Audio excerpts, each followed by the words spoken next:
Assalamualaikum warahmatullahi wabarakatuh. Selamat datang di Erwin Story. Halo teman-teman, gimana kabarnya? Semoga kalian baik-baik saja ya. Sebuah pengalaman yang tak akan terlupakan. Saat kali pertama menempati sebuah kamar kos. Kamar yang membuatnya sampai terbujur kaku. Dan hampir saja ia masuk mengisi sudut gelap itu.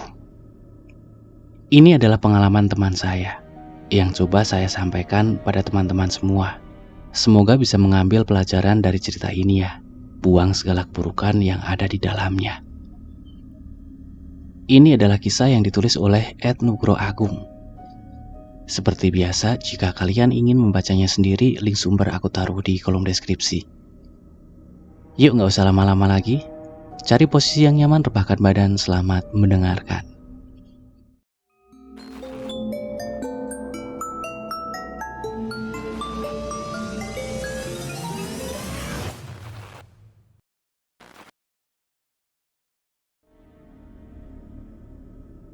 Semua nama di cerita ini telah disamarkan. Sebut saja teman saya ini Tari. Ini adalah kali pertama ia datang ke kota besar. Tujuannya untuk kuliah. Ia tahu ini bukanlah tujuan yang mudah. Tari sendiri dibesarkan oleh keluarga yang serba kekurangan. Tapi itu tidak membuatnya menyerah dalam hal akademi. Tari diberkahi otak yang cerdas. Ia seringkali menjadi juara di kelasnya. Beberapa lomba akademis pun juga sering ia menangkan. Kuliahnya tak lepas dari buah pikirannya. Ia diterima di sebuah perguruan tinggi dari jalur beasiswa unggulan. Walaupun ragu untuk meninggalkan keluarganya, namun Tari melangkah keluar, pergi jauh dari tempatnya berasal. Kini ia sudah tiba di tempatnya menuntut ilmu. Dengan biaya yang terbatas, ia harus menekan biaya hidupnya. Kos murah, makan murah, dan tentunya mencari teman yang bisa diajak prihatin. Bukan teman yang mengajaknya berfoya-foya. Karena tujuannya sekarang adalah belajar dan lulus dengan cepat. Beruntungnya Tari tidak sendiri. Saat berada di tempatnya merantau menuntut ilmu, Resti, salah satu teman sekolahnya, juga masuk perguruan tinggi yang sama. Tapi bukan melalui jalur beasiswa, melainkan jalur reguler. Singkat cerita, dengan bantuan Resti, akhirnya Tari bisa mendapatkan kos yang murah. Kos itu terdiri dari 6 kamar. Dari luar nampak seperti rumah biasa. Tapi setelah masuk, ternyata di belakang rumah itu ada beberapa kamar yang memang dipersiapkan untuk kos khusus putri. Bangunan kosnya sendiri bergabung dengan rumah pemilik kos. Bangunan itu berbentuk letter U. Di tengahnya ada tanah kosong berisikan pot tanaman dan satu sumur. Bangunan sumur itu tepat berada di depan kamar Tari. Ruangannya yang luas, lingkungannya yang asri, harga sewanya pun murah. Membuat Tari tak berpikir dua kali untuk segera mengambilnya. Ruangan ini lebih bagus daripada kamarku di rumah. Aku pasti betah di sini, ucap Tari dalam hati. Sebelum menempati kamar itu, pemilik kos yaitu Pak Tanto sudah menceritakan bahwa kamar yang ditempati Tari ini sudah lama kosong.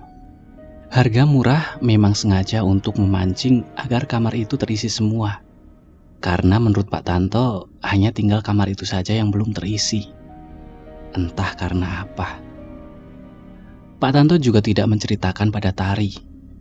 Tapi cepat atau lambat, semuanya akan segera terjawab sendiri. Akan diketahui oleh Tari.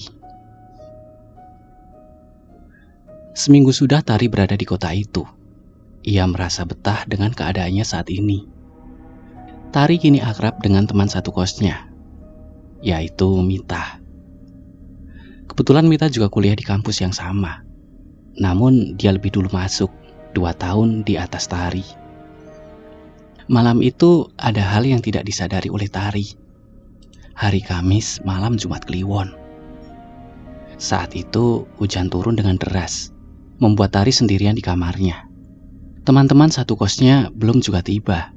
terhalang hujan yang turun mengguyur wilayah tempat Tari tinggal. Azan maghrib berkumandang, sayup-sayup suara masuk. Tari yang mendengar langsung keluar dari kamarnya berniat mengambil air wudhu di tempat cuci baju yang bersebelahan dengan kamar mandi umum. Kala itu suasana rumah kos sangat sepi. Tak terlihat ada orang sama sekali. Bahkan lampu di lorong pun belum ada yang menyalakannya. Tari bergegas menutup pintu kamarnya, melangkah menuju tempat cuci baju. Sembari menyalakan lampu saat ia melintas, tiba-tiba, "Terima kasih," terdengar suara dari arah belakang Tari. "Iya mbak, sama-sama. Baru pulang dari kampus, Pak," tanya Tari yang dibalas hening. Tari terdiam beberapa saat, sampai akhirnya ia membalikkan badan ke belakang. Tapi tidak ada satu orang pun di hadapannya saat ini. Kini Tari hanya terdiam. Suara yang tadi ia dengar benar-benar mirip dengan suara Mita. Tak mau tenggelam terlalu lama, Tari segera berbalik badan, melangkahkan kakinya bergegas untuk mengambil air wudhu. Doa setelahnya ia panjatkan. Segera ia kembali berjalan ke kamarnya masih dengan keadaan santai. Tari tak begitu memikirkan kejadian barusan. Baginya mungkin hanya halusinasi. Setelah itu ia segera memakai rukuhnya, melaksanakan sholat maghrib dengan khusyuk. Hingga di rakaat akhir ia mengucap salam dan menolehkan kepalanya ke sebelah kiri. "Astaghfirullahaladzim," ucapnya. Lalu ia segera membalikkan wajahnya ke sebelah kanan. Ia terdiam menutup matanya. Tiba-tiba, tok, tok, tok. Suara pintu terdengar diketuk dari luar. Tari masih terdiam. Ia tidak berani memalingkan wajahnya. Rasa takut seakan menghantui pikirannya. Karena ada sesuatu yang mengganggu saat ia menoleh ke sebelah kiri, arah jendela dengan tirai terbuka. Tok, tok, tok. Suara pintu diketuk kembali terdengar. Tari masih belum punya nyali memalingkan wajahnya. Siapa di luar?" tanya Tari dengan suara setengah ketakutan. "Tar, ini Mita. Kamu udah makan belum? Aku bawakan nasi goreng," jawab Mita yang ternyata sudah tiba. Kini ia berdiri di depan pintu kamar Tari. Mendengar hal itu, ia segera merapikan rukuhnya, melipat kembali sajadahnya lalu keluar menemui temannya. "Oh alah Mita, tak kira siapa. Maaf lama, habis maghriban tadi," ucap Tari. "Kenapa Ri? Kamu takut ya sendirian?" tanya Mita kembali dengan nada datar. "Takut apa? Gak ada apa-apa kok Mit. Makasih loh udah bawain nasi goreng. Pas banget, udah ambil sendok sama piring belum?" tanya Tari yang dibalas Mita dengan gelengan kepala. "Ya wis, aku ambilkan dulu piring sama sendok. Masuk Mit, makan di kamarku aja," ucap Tari segera berlalu ke arah dapur. Tari berjalan mengintari sumur yang ada di tengah kosannya. Tak mau membuat Mita menunggu lama di dalam kamarnya. Sesegera mungkin Tari mengambil peralatan yang dibutuhkan untuk makan. Sesampainya di dapur, Tari langsung mengambil sendok dan piring. Tak lupa ia juga mengisi botol air minum yang sudah kosong. Setelah selesai dengan kegiatannya itu, Tari bergegas ke kamarnya. Langkahnya ia percepat. Perutnya lumayan lapar. Sampai akhirnya dari arah lorong menuju pintu keluar oleh seseorang yang tiba-tiba melintas di depannya. "Astagfirullah, kaget aku Mit. Ngapain kamu di sini?" tanya Tari penasaran. "Ye, makanya Tar, lihat-lihat kalau lagi jalan. Kenapa sih buru-buru?" ucap Mita yang keheranan melihat tingkah temannya itu. "Loh, kok malah tanya? Yuk aku ambil sendok sama piring ini buat makan nasi goreng. Ucap Tari dengan wajah bingung. Walah udah beli makan toh. Padahal tak beliin bakso ini. Kan enak hujan-hujan gini makan bakso. Terang Mita. Sebentar Mit, gak lucu ih. Kamu tadi yang beli nasi goreng loh. Kok bisa-bisanya malah beli bakso lagi? Cecar Tari pada temannya. Loh, aku gak beli nasi goreng. Aku tuh baru pulang dan bawa bakso buat makan kita. Ada apa sih Tar? Kok gak jelas gini sih? Ucap Mita yang mulai kebingungan dengan situasi saat ini. Mendengar penjelasan dari Mita, tiba-tiba tubuh Tari ambruk. Ia tertunduk di lantai. Wajahnya penuh ketakutan. Ia tak tahu lagi harus berbicara apa pada temannya ini. Kamu kenapa malah duduk di lantai? Malah nangis gini. Ada apa Tar? Ucap Mita yang kaget dengan sikap Tari. Mit, ini bener kamu kan? Bener kan? Ucap Tari sesenggukan. Iya ini aku Tar. Apa toh Tar? Jangan bikin aku takut loh. Ucap Mita dengan wajah penuh pertanyaan. Kalau ini bener kamu, lalu yang di kamarku itu siapa Mit? Pertanyaan dari Tari semakin membuat Mita kebingungan dengan apa yang ingin disampaikan oleh temannya. Ia pun meminta Tari untuk lebih tenang terlebih dahulu, agar apa yang disampaikannya bisa ia mengerti. Ayo ikut ke kamarku. Ucap Tari singkat. Kemudian ia membawa Mita ke kamarnya. Di sana terlihat tidak ada orang lain di dalamnya. Hanya kasur dan beberapa perkakas milik Tari yang terdapat di dalamnya. Tiba-tiba angin bertiup kencang dari luar. Dinginnya seperti menampar kulit mereka. Kosong Tar, ada apa sih? Kamu kenapa sebenarnya? Mita masih belum juga mengerti dengan kondisi saat ini, dengan apa yang sebenarnya dialami oleh Tari. Kamu itu tadi udah datang ke kamar, bawa nasi goreng. Makanya aku ke dapur ambil piring sama sendok. Terus aku papasan sama kamu di depan lorong pintu keluar. Kalau sekarang yang di depanku ini Mita. Lalu yang tadi datang sebelum kamu itu siapa Mit? Ucap Tari yang kini tengah duduk di atas kasurnya, terdiam sambil memegangi bantal. Tatapannya kosong, tampak jelas ketakutan di raut wajahnya. Mita hanya bisa terpaku sesaat setelah mendengar apa yang barusan dialami temannya itu. Bulu kuduk Mita seakan berdiri. Ia yang kini duduk di depan Tari menoleh ke belakang. Mita merasakan seperti ada orang yang sedang mengawasinya. Tapi saat melihat ke arah pintu, tak ada seorang pun berada di sana. Hanya pintu yang sedikit terbuka dengan pemandangan malam dan kilatan cahaya petir saat hujan mulai mereda. Mereka berdua akhirnya makan bersama, mencoba untuk bersikap biasa aja dengan apa yang barusan dialami oleh Tari. Tawa di wajah Tari pun mulai muncul. Mita terus berusaha menghibur temannya untuk tidak terus larut dalam kesedihan. Namun satu hal yang belum disadari oleh Tari, malam itu dan seterusnya akan menjadi sesuatu yang berbeda darinya. Malam itu dan seterusnya akan menjadi sesuatu yang berbeda darinya. Setelah merasa lebih baik, akhirnya Tari mencoba untuk memberanikan diri. Berpikir mungkin apa yang dialaminya hanya akan terjadi sekali seumur hidup.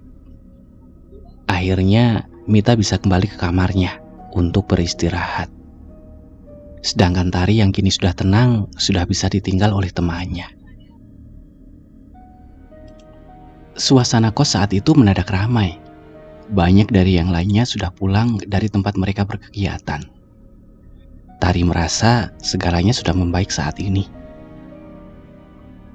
Malam semakin larut. Bunyi binatang malam terdengar jelas di sekitaran kos. Tari sudah membersihkan diri, sudah bersiap untuk menuju alam mimpi. Ia tak lagi memikirkan kejadian sebelumnya. Bercerita dan bercanda dengan penghuni kos lain membuat Tari dengan mudah melupakan kejadian ganjil kala maghrib tadi. Detak jam terdengar jelas. Tari sudah terlelap di balik selimut. Alarm di jam tangan Tari berbunyi. Tanda waktu sudah berada di pertengahan malam. Suasana kos begitu hening. Penghuninya sudah lelap tertidur tanpa terkecuali. Namun ada sesuatu yang ganjil di sini. Sayup-sayup Tari seperti mendengar ada bunyi dari arah sudut kamarnya, tepat di sekitaran lemari. Bunyi itu awalnya terdengar lirih, hingga akhirnya bunyi itu semakin kencang dan mengagetkan Tari. Ia bangun dengan mata terbelalak, lalu Tari melihat ke segala arah. Tak ada apa-apa yang terjadi saat ini.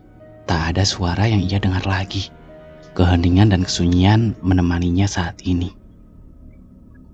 Ya Allah, apa aku hanya mimpi ya? Ucapnya dalam hati. Hingga tiba-tiba pintu lemari terbuka sedikit. Deritanya terdengar jelas di keheningan malam, membuat Tari mengarahkan pandangannya ke arah lemari. Dan tiba-tiba, dari sela pintu yang sedikit terbuka, Tari bisa melihat dengan jelas. Ada sesuatu yang keluar dari dalam lemari dan perlahan menunjukkan wujudnya. Satu tangan dengan kuku hitam keluar. Ia seperti berjalan layaknya laba-laba dengan jari-jarinya dan perlahan menuju ke arah Tari. Tangan itu seakan memanjang, lalu memegang salah satu kaki Tari. Tari yang melihat ada hal gila ini tak bisa berkutik. Ia hanya diam, membeku seakan dibekap dinginnya malam. Wajahnya kaku.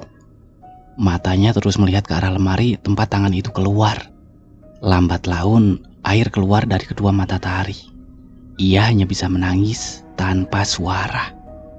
"Duk, sini, temani aku." Suara itu terdengar jelas di telinga Tari. Ia kini seperti tersudut dan menggelengkan kepalanya berkali-kali. "Mau ya Nduk menemani aku?"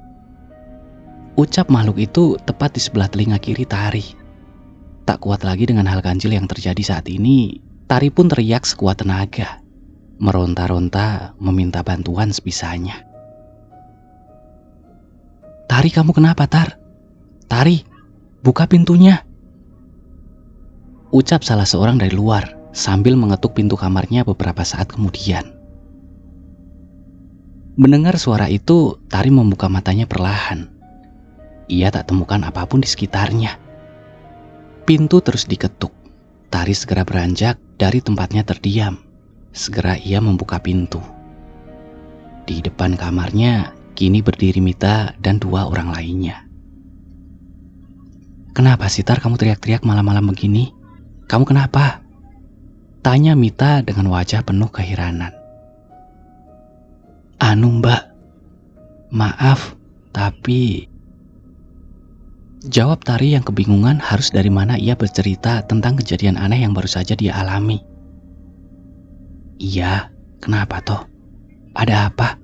Kamu lagi banyak tugas dan pikiran atau gimana? Sampai teriak malam-malam. Bikin kaget loh Tar." Pungkas salah satu teman yang datang bersama Mita.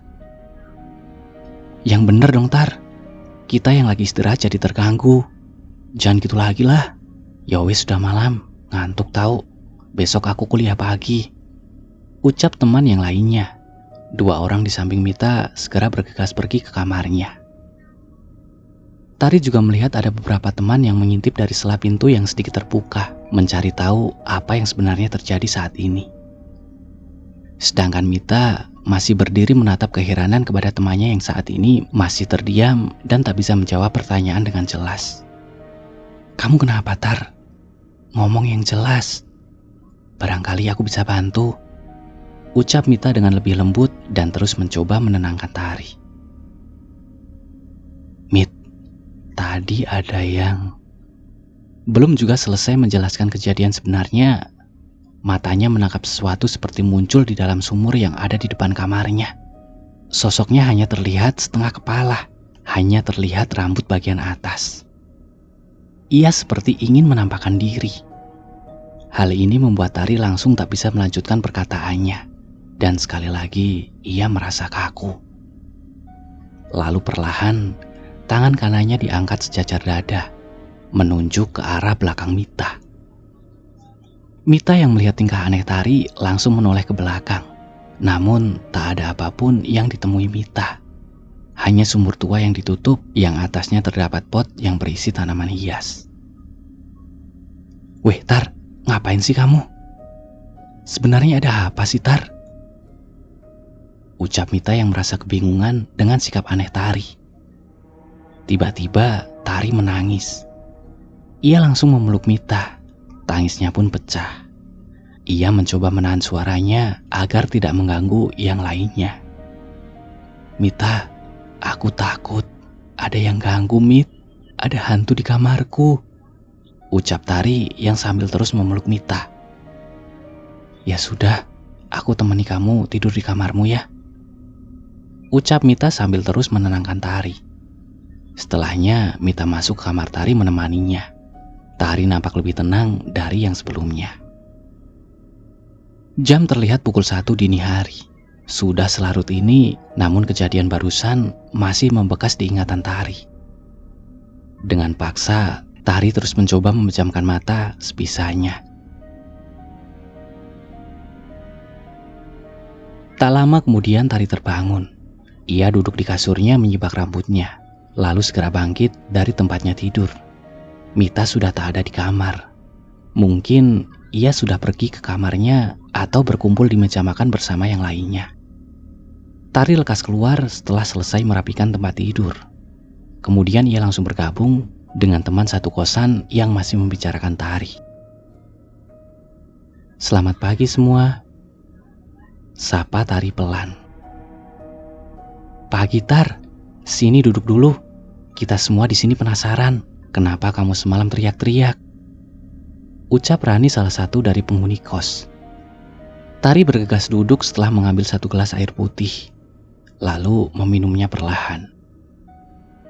"Semalam, aku yakin itu nyata bukan mimpi. Di kamar itu, di lemari ada orang, tangannya panjang sampai memegang kakiku," ucap Tari lalu menceritakan semua yang ia ingat malam itu. Semua yang ada di situ terdiam, heran dengan apa yang telah dialami oleh Tari. "Aku sih nggak kaget. Dulu pernah kayak gitu," ucap Rani sambil terus mengunyah biskuit yang ada di depannya. Semuanya makin terdiam. "Maksudnya gimana, Mbak?" tanya Mita.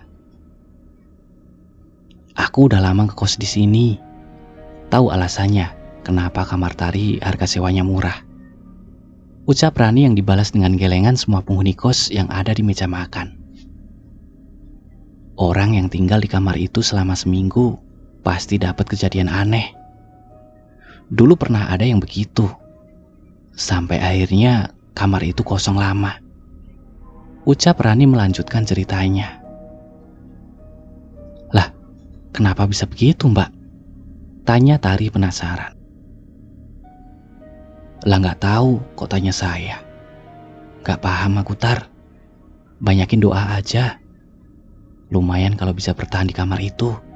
Pengeluaran sewa tempat jadi lebih murah," jawab Rani sambil cengengesan, lalu memakan biskuit yang ada di hadapannya lagi. "Anu, Mbak, saya juga mau tanya," ucap Sinta, penghuni kos yang kamarnya tepat di sebelah Tari. "Tanya apa, Sin?" ucap Tari. "Mbak, kamu suka nyanyiin lagu Jawa ya? Lagu Jawa lama. Aku sering dengar dari ruanganmu soalnya, Mbak. Biasanya pas tengah malam, Mbak," pungkas Sinta yang dibalas dengan kerutan di dahi Tari. "Aku aja gak hafal lagu Jawa macam campur sari, Sin. Apalagi lagu Jawa kuno. Yang bener kamu," jawab Tari. "Tenan, Mbak. Beneran. Aku sering dengar ada suara orang nyanyi malam-malam dari kamarmu. Kecuali semalam itu, kamu teriak-teriak," jawab Sinta, membuat semua yang berada di meja makan menjadi hening. Tak ingin terus pembicaraan tersebut, Tari pun pergi ke tempat cuci pakaian. Ia berniat membilas pakaiannya yang sudah ia rendam semalaman. Saat ia mengangkat celana panjang, nampak jelas luka lebam berwarna keunguan di kakinya. "Tar, kamu kenapa? Kamu habis jatuh," ucap Mita yang terkejut melihat kaki Tari. "Ya Allah, kenapa ini kakiku?" seru Tari yang kemudian jongkok memeriksa kakinya. "Sakit, Tar, kok sampai ungu gitu sih? Serem banget," ucap Rani. "Nggak sakit, tapi kenapa kok ungu gini?" ucap Tari sambil terus mengingat-ingat apakah dirinya pernah terjatuh tapi tidak sadar. Sampai akhirnya Tari mengingat sesuatu. Ia mengingat peristiwa semalam. Tari tak memikirkan apa yang terjadi pada kakinya. Ia segera melakukan kegiatan seperti biasanya. Tak ada rasa sakit yang ia rasakan. Pikirnya luka itu akan hilang dengan sendirinya. Hari berlalu begitu cepat. 3 hari setelah kejadian, ada hal aneh yang dirasakan oleh Tari berlanjut. Kini luka lebam di kakinya seakan menyebar perlahan. Bercak ungu seperti menjalar di sekitar luka, membuat Tari khawatir akan hal ini. Sampai akhirnya, ia jatuh sakit dan tak bisa bergerak dari tempat tidurnya. "Res, tolong aku. Aku gak bisa kemana-mana. Aku sakit, Res," tulis Tari di layar handphonenya, mengabarkan pada teman SMA-nya tentang kondisi tubuh Tari saat ini. Resti yang menerima pesan dari Tari segera bergegas pergi ke tempat kosnya. Kebetulan jaraknya tak terlalu jauh, masih di sekitaran kampus. Setelah tiba di kamar Tari, Resti segera memeriksa kondisi tubuh temannya. Saat ia memegang kening Tari, ternyata sangat panas. "Bawa ke dokter ya, badanmu panas banget, Tar," ucap Resti setelah memeriksa kondisi Tari. "Res, apa gara-gara ini ya?" Tari menyibak selimut, dan kini dengan jelas bercak berwarna ungu itu sudah menyebar. Dari semula di atas mata kaki, menjalar ke atas hampir sampai ke lutut. "Kenapa ini, Tar? Kok kakimu banyak ungu-ungu gini? Kamu infeksi atau keracunan, Tar?" tanya Resti panik melihat kondisi kaki temannya. "Aku nggak tahu. Habis dipegang sama yang keluar dari lemari, jadi kayak gini," jawab Tari datar sambil mengarahkan pandangannya ke lemari yang terletak di salah satu sudut kamarnya. "Ada apa sih yang di lemari? Maksudmu apa?" "Demit, Res. Beberapa hari yang lalu, aku diganggu sama demit. Aku yakin itu nggak mimpi. Nyata banget," jawaban Tari membuat Resti melongo. Ia setengah tak percaya dengan perkataan temannya. Resti adalah tipikal orang yang tak percaya hal semacam itu. Baginya, segala hal yang berkaitan dengan mistis itu hanya halusinasi saja. "Wah, udah parah sakitmu. Ayo aku bawa ke dokter. Kebetulan aku bawa mobil sekarang," ajak Resti buru-buru. Mereka berdua akhirnya berjalan ke klinik terdekat memeriksakan kondisi Tari. Jauh dari orang tua di tanah rantau memang bukanlah hal yang mudah. Mandiri, bertahan, dan mampu melewati semuanya sendiri menjadi hal yang harus ditanamkan oleh mahasiswa dan mahasiswi yang berkuliah jauh dari tanah kelahirannya. Sesampainya di klinik, Tari diperiksa setelah mengantri menunggu giliran.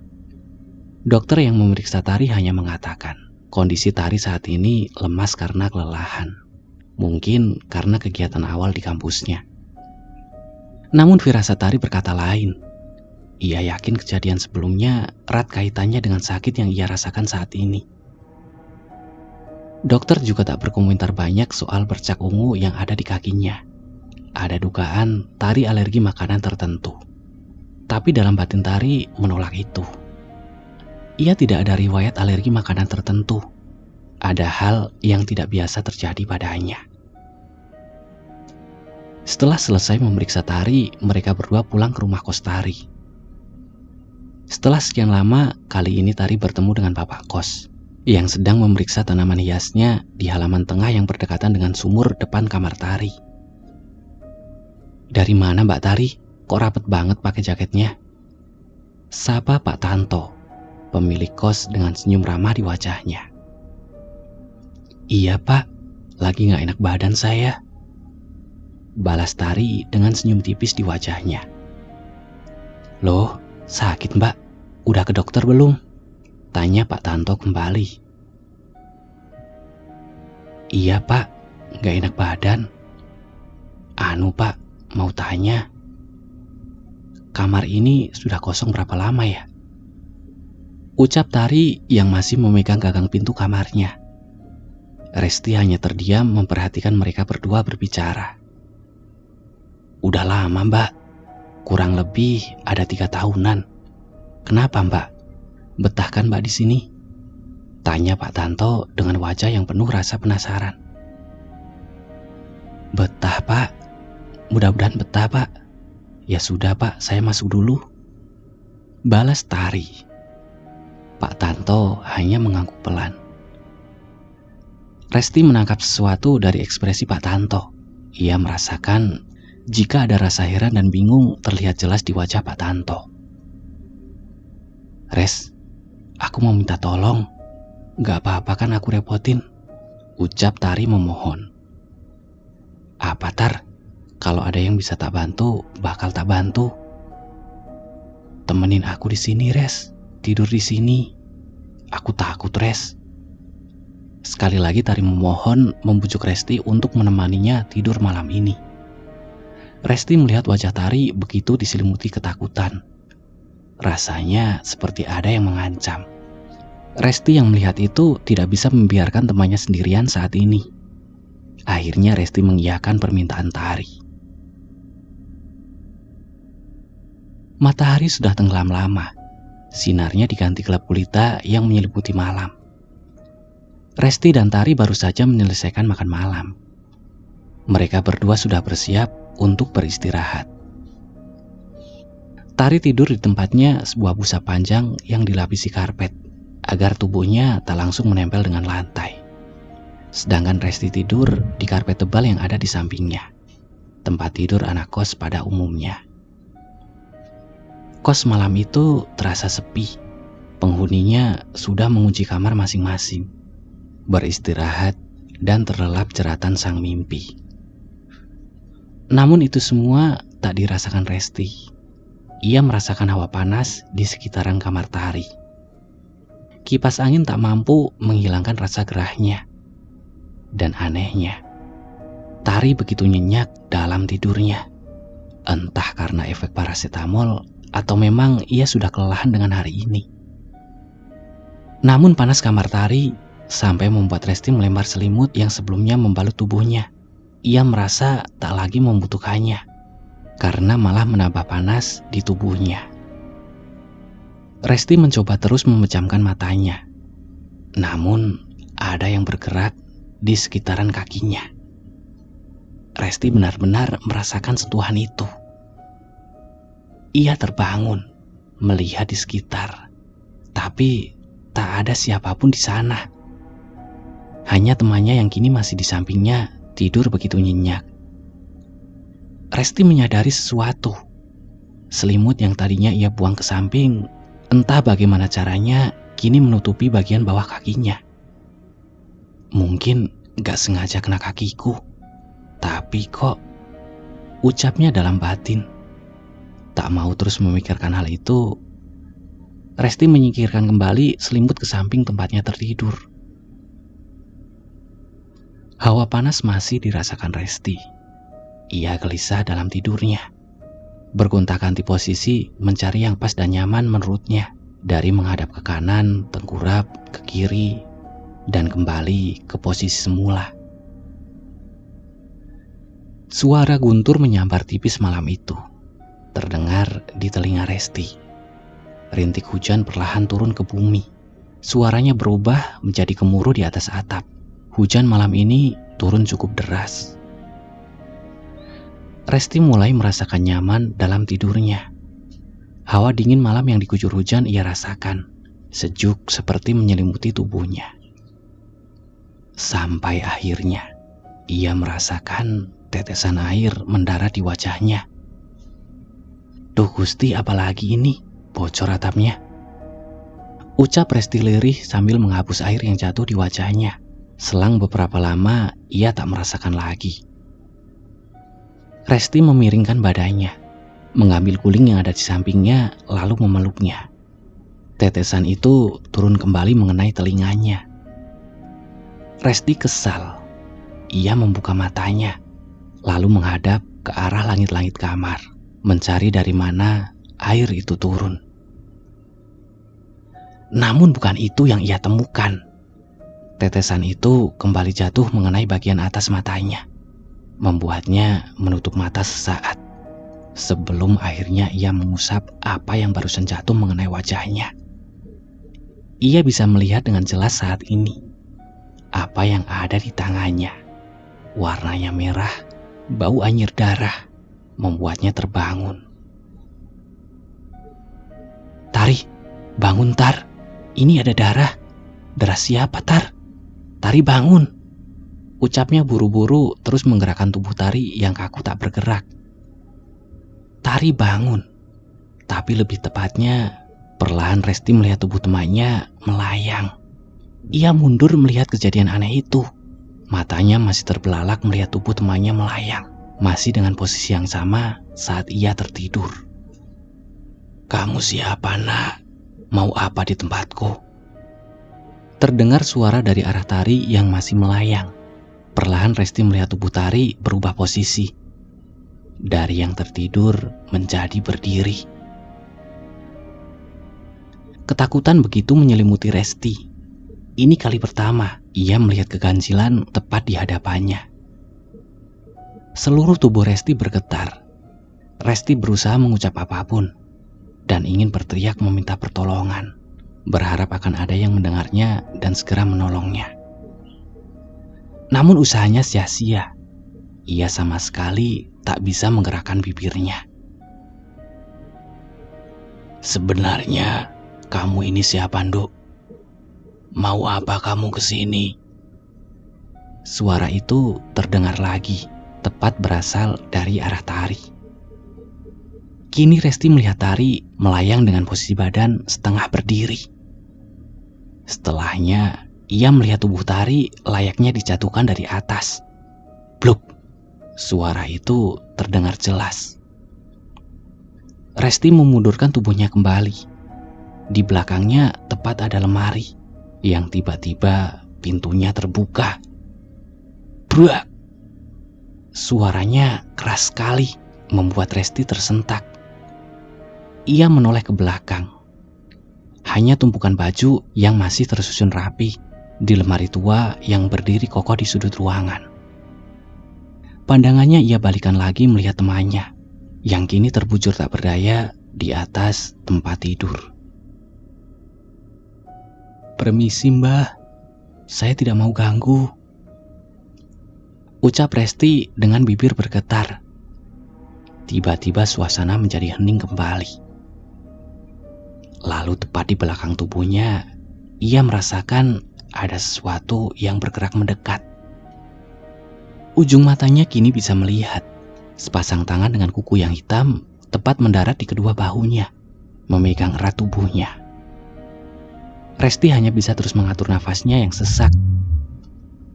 Ia menangis.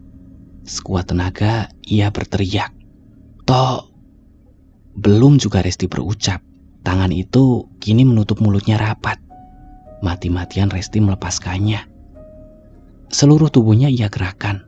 Kakinya terus mengejang. Kini matanya menangkap sesuatu dari arah depan. Tari terbangun. Tiba-tiba ia seperti bersenandung. Entah apa yang ia nyanyikan. terdengar seperti tembang Jawa kuno yang bahasanya sulit dimengerti oleh Resti. Kini Tari terdiam setelah mengucap satu kalimat terakhir yang didengar oleh Resti. Among ing pati. Tiba-tiba Tari meloncat ke arah Resti dan memegangi pundaknya. Kamu mau apa di sini, Nduk? Teriak Tari keras. Tangan yang sedari tadi menutup mulut Resti hilang. Kemudian Resti berteriak sekuat tenaga. Tari, jangan Tar. Tolong, tolong, tolong. Teriak Resti sekuat tenaga. Sebelum lehernya dicengkram oleh temannya yang kini entah dikendalikan oleh siapa. Rambut Tari memutih, giginya menghitam, sedangkan matanya terus tertutup. Ia berteriak-teriak. Tangan Resti memukul-mukul lemari di belakangnya. Menimbulkan suara gaduh di malam itu membuat semua penghuni kosnya keluar. Dak, dak, dak. Bunyi keras terdengar dari arah pintu kamar Tari.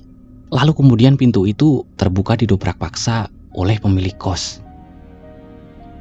Ya Allah Tari, Tar, istighfar Tar, Tari, Tari. Teriak Mita yang langsung masuk. Bersamaan dengan itu, Pak Tanto mencoba memisahkan Tari yang terus menyerang Resti, yang kini tersudut di depan lemari. Dengan semampunya, kini Pak Tanto seperti sedang membacakan sesuatu. Kening Tari terus ia pegang dengan tangan kirinya. Tangan kanannya ia angkat ke atas, lalu dengan cepat Pak Tanto usapkan ke wajah Tari. Kini Tari ambruk tak sadarkan diri, menyisakan pertanyaan pada anak kos yang berkumpul di depan kamarnya. Mbak, kenapa Mbak? Kok sampai kayak gini? Ucap Mita langsung menanyakan apa yang sebenarnya terjadi pada Resti. Nggak tahu Mbak, Tari kesurupan. Aku nggak tahu kok bisa gini Mbak. Ucap Resti yang masih sesak mengatur nafasnya. Sesekali ia tertunduk. Di leher Resti nampak jelas bekas cekikan yang memerah. Tanda Tari mencekik Resti sekuat tenaga. Pak Tanto masih membacakan sesuatu. Pergi, pergi. Yang sudah mati tidak mengganggu yang masih hidup. Ucap Pak Tanto dengan nada keras, seperti sedang menangkal kekuatan jahat yang ada di dalam tubuh Tari. Mbak Mita, minta tolong ambilkan air di baskom. Petik beberapa daun kelor yang ada di dekat sumur. Minta tolong Mbak Mita, cepat ya. Ucap Pak Tanto. Mita yang mendengar itu segera berlari ke arah sumur. Tak peduli lagi dengan hujan yang turun. Ia secepat mungkin mengambil daun kelor yang ada. Dan tiba-tiba telinganya menangkap sesuatu yang asing. Tolong Dok, tolong aku. Dok, tolong aku. Suara itu terdengar persis dari arah dalam sumur. Tak ingin menanggapi hal itu, Mita segera bergegas ke arah dapur, mengambil baskom dan mengisinya dengan air. Lalu membawanya ke kamar Tari. Suasana di kamar Tari begitu mencekam. Tari masih belum sadarkan diri. Sedangkan Resti masih menangis yang terus ditenangkan oleh Sinta dan Dian. Sedangkan yang lainnya masih terus melihat kejadian aneh yang baru saja terjadi. Mita langsung meletakkan baskom yang sudah diisi air. Pak Tanto memerintahkan Mita untuk segera memasukkan daun kelor ke dalamnya. Daun kelor dipercaya orang zaman dulu untuk mengusir sihir dan menangkal kiriman santet atau ilmu hitam. Tak hanya menangkal ilmu hitam, banyak juga yang percaya kalau daun kelor bisa melunturkan kesaktian orang jahat. Percikan air daun kelor konon juga bisa mengusir makhluk halus. Pak Tanto kemudian mengambil sapu tangan di sakunya, lalu memasukkannya ke dalam baskom. Kemudian menyeka wajah, tangan, dan kaki Tari. Mulutnya terus bergumam sesuatu yang tidak dimengerti oleh semuanya. Dan sesaat kemudian Tari membuka kedua matanya. Dok, Sudah, gak ada apa-apa, Nduk. Ibu sepertinya sudah pergi. Ucap Pak Tanto membantu Tari bangkit dari tidurnya dan tertunduk melihat semuanya terkumpul. Ada apa ini, Pak? Ucap Tari yang kebingungan. Apa yang kamu rasakan tadi? Badanmu sakit tidak? Pak Tanto balik bertanya tanpa menjawab pertanyaan Tari. Pak, tadi saya mimpi, Pak. Saya lihat perempuan tua datang pada saya, mengajak saya masuk pintu yang di dalamnya gelap. Gelap banget. Pintunya mirip dengan pintu kamar ini. Jawab Tari. Pak Tanto mengangguk, seakan mengerti dengan apa yang dikatakan Tari. Lalu, apa yang kamu lihat lagi? Lanjut Pak Tanto bertanya. Ada perempuan duduk di tengah ruangan itu. Sepertinya seusia dengan saya. Jawab Tari. Sekali lagi Pak Tanto mengangguk mendengar jawaban dari Tari. Ternyata jenengan masih di sini, toh, Bu. Belum puas juga dengan apa yang dulu pernah jenengan lakukan pada kami. Ucap Pak Tanto lirih, yang masih bisa didengar oleh orang yang berada di dekatnya. Tari memuntahkan sesuatu. Cairan kental berwarna hitam keluar dari mulutnya. Kaki kirinya berubah warna, tak ada bercak lagi. Tapi kini, dari mata kaki sampai lutut, kulitnya berubah hitam. Pak, Tari kenapa, Pak? Teriak Mita yang terus memandang Tari. Sesaat tak ada jawaban keluar dari mulut Pak Tanto. Ia juga ikut terpaku melihat kondisi Tari saat ini. Mbak Tari, saya nggak bisa menceritakannya sekarang. Tapi sebelum terlambat, luka Mbak Tari harus segera diobati. Ucap Pak Tanto dengan nada bergetar. Ya sudah, Pak. Obati Tari sekarang. Tolong teman saya, Pak. Ucap Resti setengah teriak. Gak bisa di sini. Ini bukan sakit biasa. Mbak Tari harus ikut saya menemui seseorang yang berada di ujung bagian selatan Pulau Jawa. Jawab Pak Tanto datar. Kenapa, Pak? Apa nggak bisa dibawa ke dokter? Tanya Mita. Nggak bisa, Mbak. Ini bukan sakit biasa. Dan sekali lagi, saya tidak bisa menceritakannya sekarang. Mbak Tari malam ini juga harus segera dibawa ke rumah beliau. Jawab Pak Tanto kemudian berdiri, sembari menunggu jawaban dari Tari yang masih lemas setelah mengeluarkan darah kental dari mulutnya. Bawa saya, Pak. Tolong sembuhkan saya. Tolong, Pak. Ucap Tari memohon. Malam itu juga Tari dibawa oleh Pak Tanto. Untuk menemani dalam perjalanan, Mita dan Resti ikut mengantar Tari.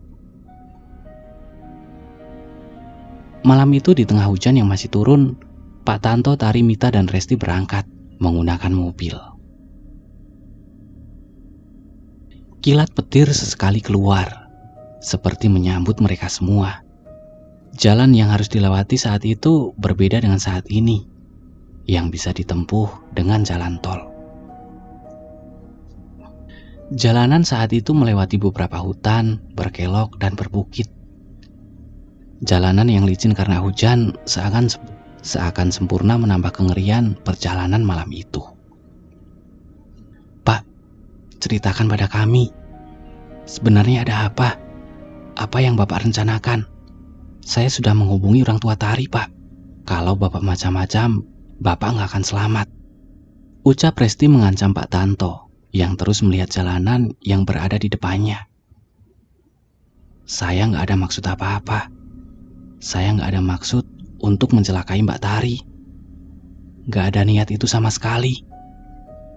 Ucapnya pelan. Lalu kenapa teman saya jadi seperti ini, Pak? Sekarat, sakit nggak jelas seperti ini. Ucap Resti lagi. Mbak, saya konsentrasi nyetir dulu. Mbak percaya saya. Saya nggak akan mencelakai kalian bertiga.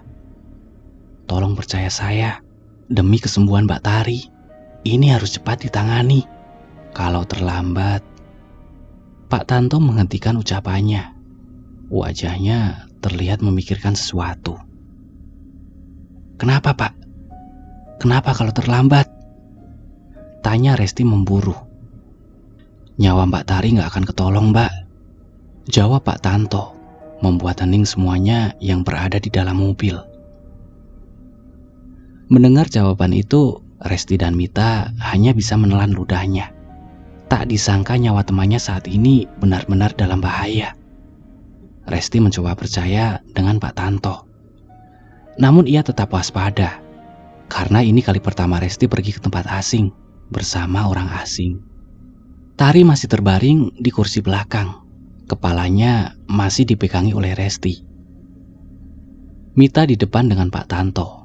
Mereka semua terjaga satu sama lain. Namun tatapan Tari tampak kosong. Sedari tadi ia hanya terdiam tak bersuara. Entah karena lemas atau sesuatu yang lain. Tanpa terasa setengah perjalanan sudah mereka tempuh. Gapura selamat datang menyambut mereka. Tanda perjalanan sudah sampai di kota lain. Hujan rintik masih terus turun. Pak Tanto membawa mobilnya dengan sangat hati-hati karena kondisi jalan yang masih naik turun dan licin. Saya nggak mau. Tolong lepaskan saya," ucap Tari mengigau. Keringatnya keluar deras. Suhu badannya pun meninggi. Resti masih terus mengusap wajah, tangan, dan kaki Tari dengan air yang dicampur dengan daun kelor. "Sebentar lagi sampai. Ditahan ya, Mbak. Saya usahakan secepatnya." Dari raut wajah Pak Tanto tampak rasa khawatir akan keadaan Tari. Semua itu terlihat jelas di mata Mita, yang sedari tadi mengajak bicara Pak Tanto agar dia tidak mengantuk saat perjalanan. Tiba-tiba saja jalanan menjadi terang. Padahal sedari tadi gelap gulita, hanya lampu mobil yang menyorot jalan, satu-satunya cahaya yang menuntun mereka. "Ini mobil di belakang pakai lampu jauh ya, terang banget bikin silau," ucap Resti.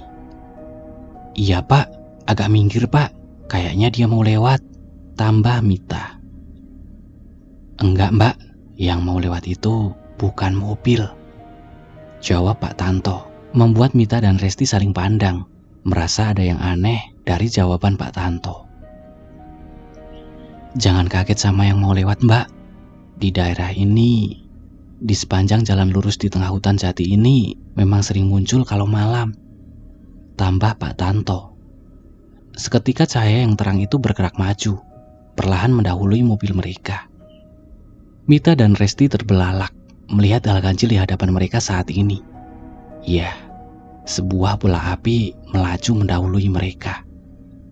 Cahayanya merah menerangi sekitaran. Bola api itu terus terbang di depan mobil yang mereka kendarai, berjalan ke arah yang sama. "Mbak jangan panik, kalau panik dia bakal nyerang kita. Tenang ya Mbak, ditahan," ucap Pak Tanto memperingatkan. "Itu apa Pak?" tanya Mita dengan wajah penuh ketakutan. "Fokus, terus berdoa Mbak, nanti saya jawab." Pak Tanto terus mengendarai mobil. Kecepatannya perlahan ia kurangi, seperti mempersilahkan bola api itu berjalan dahulu. Lambat laun sosok itu menjauh, lalu melesat cepat ke depan. Perlahan cahayanya menghilang, ditelan gelapnya malam yang pekat. Kabut tebal tiba-tiba saja turun, mengganggu pandangan sesaat. Kini mereka berjalan sendiri lagi, di tengah hutan jati yang sepi. "Pak, tadi itu apa Pak?" tanya Resti lirih. "Banaspati, salah satu sosok hantu penunggu hutan ini. Bentuknya bola api. Kalau kita teriak, takut, panik, dia akan balik mengejar dan menyerang kita," ucap Pak Tanto menjawab pertanyaan Mita. "Duh Gusti, sebenarnya kita mau dibawa kemana sih Pak? Kok lewat tempat wingit kayak gini?" ucap Resti. Wajahnya nampak khawatir kali ini. Ke rumah paman saya, beliau yang bisa mengobati Mbak Tari. Saya belum mampu kalau harus berurusan dengan hal ini, jawab Pak Tanto tenang. Mbak percaya sama saya nggak akan mencelakai kalian. Ini bentuk tanggung jawab saya pada penghuni kos. Salah saya yang membuka kamar itu dan menyewakannya, ucapnya lagi. Mobil itu terus melaju tenang. Jalanan yang masih basah membuat lajunya lambat melewati sebuah jembatan yang berdiri kokoh. Pak Tanto beberapa kali membunyikan klakson sebelum melewatinya. Malam semakin larut saja. Dari balik pepohonan yang berjajar, terasa seperti ada yang mengawasi kedatangan mereka. Rasti menatap ke arah keluar. Dari balik bayangan pepohonan yang berjajar rapi, ia merasakan sesuatu. Beberapa kali ia seperti melihat 2 titik merah dari kejauhan, membuat ia bergidik ngeri. Mobil tiba-tiba melambat, sampai akhirnya berhenti. Pak, kenapa ini Pak? Kok berhenti? Mogok toh Pak? Tanya Mita. Pak Tanto hanya terdiam. Pandangannya terus melihat ke arah depan, seperti ada sesuatu yang ia perhatikan. Pak, mogok toh mobilnya? Duh Gusti, Pak, kok diam saja? Tanya Resti panik. Diam Mbak, kita berhenti sebentar, ucap Pak Tanto setengah berbisik. Kenapa toh Pak? Ayo jalan, biar semuanya cepat selesai, timbal Mita. Mbak sebentar, ada yang mau lewat, ucap Pak Tanto sambil mengarahkan pandangannya ke depan yang diikuti oleh Mita dan Resti. Sayup-sayup dari kejauhan terdengar sesuatu, seperti benda keras yang saling diadu. Kabut putih tiba-tiba turun dari posisi hutan sebelah kanan, perlahan menuju ke jalan. Tek, kretek, kretek, tek, tek. Suara itu terdengar jelas, walaupun mereka semua masih berada di dalam mobil. Tak lama sosok itu muncul dari dalam hutan, menyeberang secara bergerombol, melintas dari sisi kanan ke sisi kiri. Mata mereka semua tertuju ke arah depan, melihat kejadian aneh yang terjadi di jalan. Entah jumlahnya berapa, mereka semua bisa melihat dengan jelas. Gerombolan tengkorak manusia berjalan beriringan, benar-benar berjalan berkelompok. Bunyi tulang yang beradu terdengar jelas. Mita tak kuat lagi melihat kejadian itu. Ia segera menutup matanya, sedangkan Rasti dan Pak Tanto masih tak bergeming. Hingga akhirnya gerombolan tengkorak itu selesai menyeberang jalan. Itu apa Pak? Tanya Resti sambil menoleh ke arah Pak Tanto. Tak ada sepatah kata yang keluar dari mulut Pak Tanto. Ia segera memasukkan persneling. Mobil pun segera berjalan, menembus kabut putih yang hampir memudar. Pak, tadi itu apa Pak?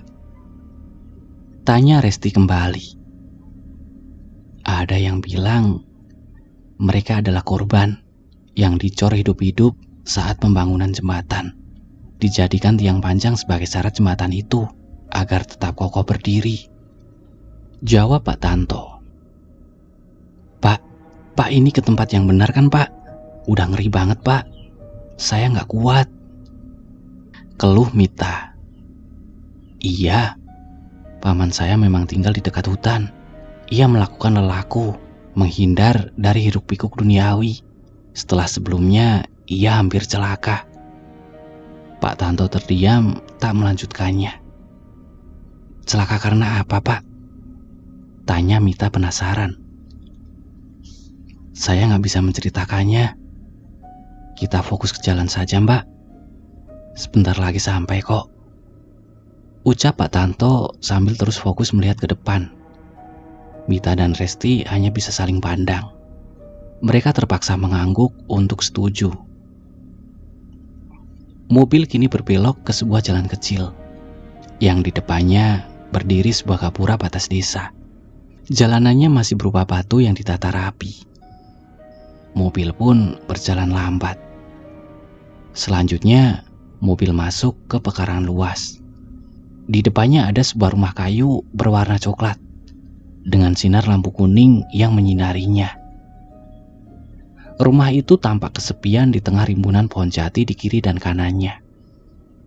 Pak Tanto kemudian turun dari mobil. Mereka berjalan ke arah pintu rumah tersebut. Mita dan Resti bisa melihat, tak lama Pak Tanto mengetuk pintu. Muncul sosok orang tua mengenakan baju surjan dengan motif lurik. Rambutnya panjang, berwarna putih dengan jenggot panjang, warnanya tak jauh beda dengan rambutnya. Dari kejauhan Resti dan Mita melihat mereka berdua saling berbicara. Tak lama setelahnya, buru-buru Pak Tanto membalik badannya, berlari kecil ke arah mobil. Setelahnya ia mengabarkan pada Resti dan Mita untuk keluar membawa Tari juga. Mana anaknya toh? Kok bisa sampai kecolongan lagi? Ucap Pak De Roji, paman dari Pak Tanto, di ruang tamu sederhananya. Ini Pak De, kaki kirinya sudah menghitam. Apa masih bisa disembuhkan? Ucap Pak Tanto sambil menunjuk Tari yang masih terduduk lemas, dengan keringat yang terus mengucur dari seluruh tubuhnya. Kapan kejadiannya? Tanya Pak De Roji. Tengah malam tadi, Pak De. Jawab Pak Tanto. Ia mengangguk, seperti sudah paham dengan situasi yang akan dihadapinya. Pak De Roji kemudian bergegas menuju ke belakang, mengambil beberapa barang yang memang dibutuhkannya. Setelah dirasa cukup, ia kembali keluar menemui Pak Tanto dan ketiga anak perempuan itu. Hujan kembali turun dengan deras. Malam kian larut. Beberapa jam lagi pagi akan tiba. Tari kemudian dibaringkan di sebuah amben, papan yang terbuat dari kayu. Pak De Roji sudah menyiapkan segalanya. Di dekat amben itu terlihat ada baskom yang berisi air yang sudah dicampur kembang setaman. Di baskom satunya ada air yang sudah dicampur dengan daun kelor. Pak De Roji kemudian mengikat tangan dan kaki Tari yang diikatkan ke empat sudut amben tersebut. Tari kini meronta kesakitan, berusaha melawan. Namun Pak Tanto dan Pak De Roji kini selesai mengikatnya. Pak, Tari mau diapain? Kok sampai kayak gini? Tanya Mita dengan tatapan penuh ngeri. Loh Pak, ini namanya kekerasan. Saya bisa laporin Bapak kalau caranya kayak gini. Ucap Resti yang begitu panik. Mbak Resti, Mbak Mita, maaf, hanya cara ini yang bisa dilakukan. Sebelum pagi tiba, Mbak Tari harus disembuhkan. Kalau tidak, nyawanya tak tertolong lagi. Sekali lagi saya mohon, berikan saya waktu untuk menyembuhkan Mbak Tari. Saya janji, setelah ini akan saya jelaskan semuanya. Ucap Pak Tanto. Mita dan Resti hanya terdiam. Mereka berdua tak tahu lagi harus melakukan apa. Pak De Roji mengeluarkan sebuah belati yang di bagian ujung gagangnya terlihat seperti patung kecil yang sedang berjongkok. Kemudian Pak Tanto menutup seluruh tubuh Tari dengan jarik, menyisakan kepalanya saja. Bagian kaki yang terluka memperlihatkan kaki Tari yang sudah menghitam jika dibandingkan pertama kali dilihat Mita. Kemudian Pak De Roji mengangkat baskom berisi air yang dicampur dengan daun kelor. Ia mencipratkannya di sekitaran tubuh Tari. Kini Tari meronta, terlihat kesakitan. Perih Pak, perih. Ucap Tari yang tak bisa apa-apa karena kedua tangan dan kakinya diikat. Mulutnya bergerak seperti sedang membacakan sesuatu. Setelahnya ia ambil air itu di tangannya, diusapkan sebanyak 3 kali ke bagian wajah Tari. Tari yang sedari tadi meronta kini terdiam dengan menutup mata. Ia terlihat tenang. Pak De Roji kemudian mengambil baskom yang berisi air yang dicampur dengan bunga setaman. Hal yang sama ia lakukan lagi, mencipratkan air itu ke seluruh badan Tari. lalu mengusap wajahnya kembali sebanyak 5 kali. Tiba-tiba saja angin bertiup begitu kencang dari arah luar, membuat pintu rumah Pak Deroji terbanting keras mengagetkan semua yang ada di sana. Tiba-tiba saja mata Tari terbuka, melotot menatap langit-langit rumah. Senyum menyirikai nampak jelas di wajah Tari. Ia meronta sekuat tenaga sampai sesekali membuat Amben sedikit terangkat ke atas, hingga akhirnya ia kembali terdiam. "Tanto, ini Ibu Le. Kamu harus lepaskan Ibu. Tanto," ucap Tari yang terus memanggil nama Pak Tanto. Suaranya terdengar asing, seperti bukan suara Tari yang Mita dan Resti kenal. "Tanto. Bu, ini sudah bukan dunia Ibu. Ini sudah bukan ranah Ibu.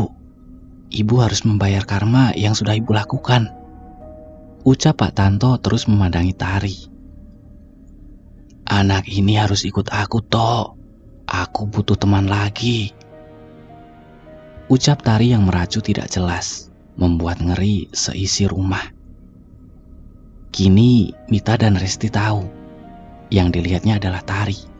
Tapi yang ada di dalamnya mereka tidak tahu. Hanya saling bertanya, kenapa Pak Tanto memanggilnya Ibu. "Jangan, Ibu sudah membawa banyak malapetaka. Sudah seharusnya Ibu menanggung karma," ucap Pak Tanto sembari mengisyaratkan kepada Pak Deroji untuk segera menjalankan apa yang seharusnya dilakukan. Pak Deroji memegang kaki Tari. Ia menempelkan pisau yang kini tengah ia genggam. Tanpa menunggu lama, ia langsung merobek bagian belakang kaki Tari, yang membuatnya merontak kesakitan dan memberontak. Tari berteriak sekuat tenaga, sampai membuat Amben yang ia tempati bergetar hebat. Darah kental berwarna hitam keluar dari kaki yang kini menganga akibat sobekan pisau Pak Deroji. Darah itu jatuh tepat di sebuah wadah yang sudah dipersiapkan sebelumnya, mengucur deras ke bawah. Perlahan warna kulit kaki Tari yang menghitam kini berubah. Ia masih terus meronta, sampai akhirnya suara teriakan dari Tari menghilang, seiring dengan darah hitam yang berganti merah.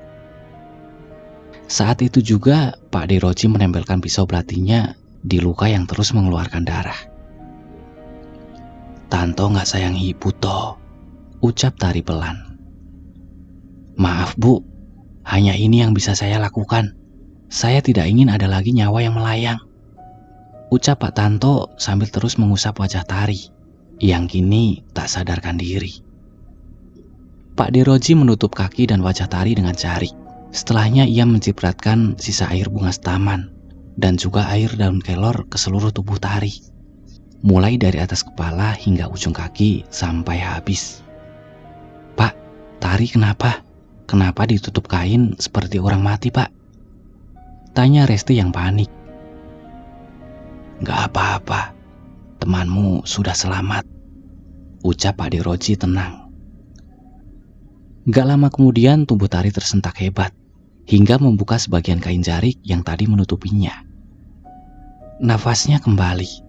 Ia merasakan sesak yang begitu berat di dadanya. Ia seperti orang yang terbangun dari tidurnya setelah mimpi buruk yang menyerang. Tari kini duduk, melihat sekitar. Ia seperti linglung, bingung dengan keadaannya saat ini. "Res, Mbak Mita, kita ada di mana?" Pak Tanto," ucap Tari lemas.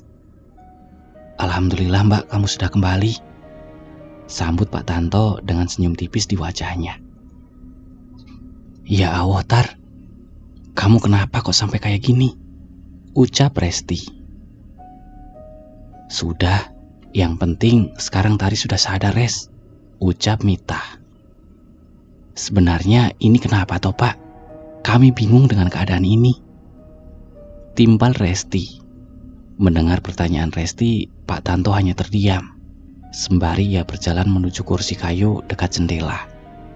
Ia nampak bingung untuk memulai ceritanya. Kokok ayam terdengar jelas. Suasananya hening. Semua menunggu Pak Tanto membuka mulutnya.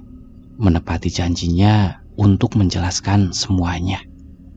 Ceritakan saja toh, ceritakan saja tentang ibumu, tentang adikku yang sudah salah jalan, ucap Pak Diroji. Semua orang masih memandangi Pak Tanto yang terus memainkan jari jemarinya. Keraguan itu terlihat jelas. Angin pagi berhembus. Kedatangannya membawa bau tanah yang tersiram air hujan tadi malam, membuat suasana semakin sunyi setelah kejadian janggal yang terjadi. Pak Diroji membuka kain jarik yang menutupi Tari. Luka di kakinya yang tadi terbuka kini hilang tanpa bekas. Semua yang melihatnya heran. Tari yang sedari tadi tidak sadarkan diri, dia tidak tahu kalau kakinya disayat dan mengeluarkan darah yang begitu banyak. Loh Pak, kok lukanya hilang? Tanya Mita dengan wajah bingungnya. Tadi bukan kulit Nak Tari yang saya iris. Kulit yang berwarna hitam itu adalah kulit sosok yang masuk perlahan ke tubuh Nak Tari, ucap Pak Diroji. Resti lalu mengajak Tari untuk mengganti pakaiannya yang basah. Setelah selesai, mereka berdua kembali lagi, duduk di kursi kayu yang ada di ruang tamu. Mereka tampak penasaran dengan apa yang akan diceritakan oleh Pak Tanto. Setelah terdiam sekian lama, Pak Tanto akhirnya membuka mulutnya. Kamar Mbak Tari dulunya digunakan ibu sebagai tempat pemujaan. Dulu kami adalah keluarga yang kaya dan terpandang. Segalanya ada, segalanya didapat. Ibu menukar jiwa dengan harta yang tidak ada habisnya. Hingga akhirnya ibu pergi, Mbak. Mati dengan keadaan yang menjijikan di dalam kamar pemujaannya, ucap Pak Tanto tenang. Maksudnya, kamar itu bekas ritual pesugihan? Tanya Resti heran. Pak Tanto hanya bisa mengangguk sebagai jawaban atas pertanyaan Resti. Di kamar itu adalah tempat pemujaan, sedangkan di sumur itu adalah tempat mereka yang sudah mati dibuang. Lanjut Pak Tanto. Siapa yang ditumbalkan? Tanya Mita. Orang-orang jalanan yang diangkat sebagai pembantu. Jika waktunya tiba, ibu akan menumbalkan mereka. Tak ada yang mencurigai, karena ibu selalu bilang pembantunya kabur entah kemana, pada tetangga yang bertanya. Pak Tanto menyalakan rokoknya. Ia menyebulkan asapnya ke atas. Pak Tanto, apakah ibu adalah perempuan muda yang ayu yang duduk di tengah ruang gelap itu? Tanya Tari. Maksudmu apa, Tar? Perempuan ayu? Tanya Mita. Iya, aku melihat dua perempuan. Yang satu dengan rambut putih dan berwajah menyeramkan, sedangkan yang satunya duduk diam masih muda, ucap Tari. Itu adik saya, Mbak. Dia juga akhirnya dikorbankan ibu di saat beliau tidak bisa memberikan tumbal sesembahan untuk yang beliau sembah. Keluarga saya penuh dosa, Mbak.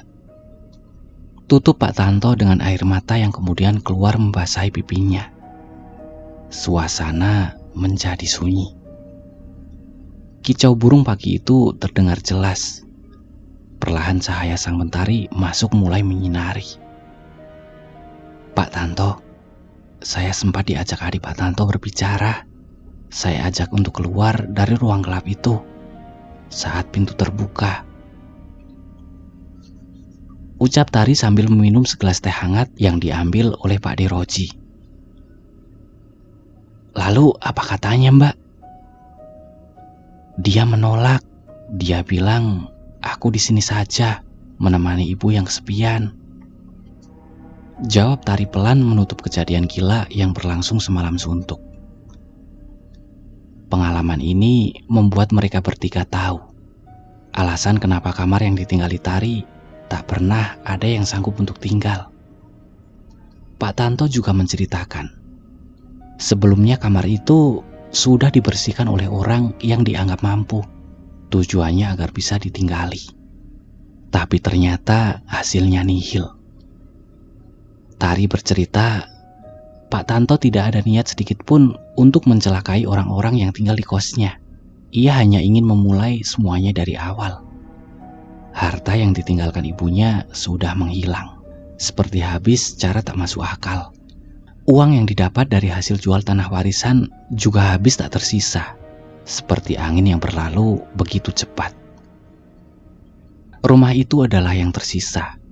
Ia ingin menggunakannya sebagai mata pencaharian. Kejadian ini membuat Tari dan lainnya tidak serta-merta membenci Pak Tanto. Ia kemudian pindah. Mita masih berada di kos itu saat Tari pergi. Kamar yang dulunya dipakai Tari diratakan dengan tanah. Sumur tua itu juga dihancurkan, membuat halaman kos tersebut menjadi lebih luas. Tak ada gangguan yang berarti di kos Pak Tanto sampai saat ini.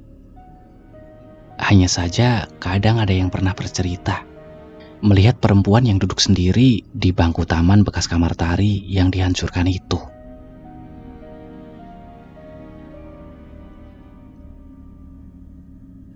Oke, terima kasih yang sudah mendengarkan cerita ini sampai selesai.